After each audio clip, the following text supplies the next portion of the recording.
சென்னை மெரினாவில் 17 லட்சம் ரூபாய் கொள்ளையடிக்கப்பட்ட சம்பவத்தில் கொள்ளையன் அளித்த வாக்குமூலம் அதிர்ச்சியை ஏற்படுத்தியுள்ளது. மகாதீர் முகமது என்பவரிடம் 17 லட்சம் ரூபாய் வழிப்பறி செய்யப்பட்ட சம்பவத்தில் விஜயராஜ், பவா, அருண் தமிழ்ச்செல்வன் ஆகிய 3 கைது செய்யப்பட்டுள்ளனர். இதில் பவா என்ற கொள்ளையன் சேவல் சண்டை சூதாட்டத்தில் ஈடுபட்டு ஏற்பட்ட 4 லட்சம் ரூபாய் கடனை கொள்ளையடித்த பணத்தில் அடைத்ததும் 1 லட்சம் ரூபாயை மது குடித்தே திருத்ததும் விசாரணையில் தெரிய வந்துள்ளது.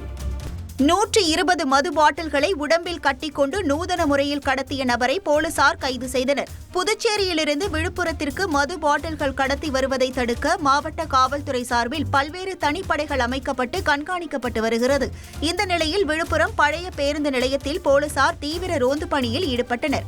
அப்போது சந்தேகத்திற்கிடமாக சென்ற ஒரு நபரை பிடித்த போலீசார் தீவிர விசாரணை மேற்கொண்டனர். போலீசார் நடத்திய சோதனையில் 120 மது பாட்டில்களை தனது உடம்பில் நூதன முறையில் கட்டிக் கொண்டு வந்தது தெரியவந்தது. இதனையடுத்து மது பாட்டில்களை பறிமுதல் செய்த போலீசார் கடத்தலில் ஈடுபட்ட நாகமணி என்பவரை சிறையில் அடைத்தனர். செய்திகளை உடனுக்குடன் தெரிந்து கொள்ள உடனே சப்ஸ்கிரைப் பண்ணுங்க.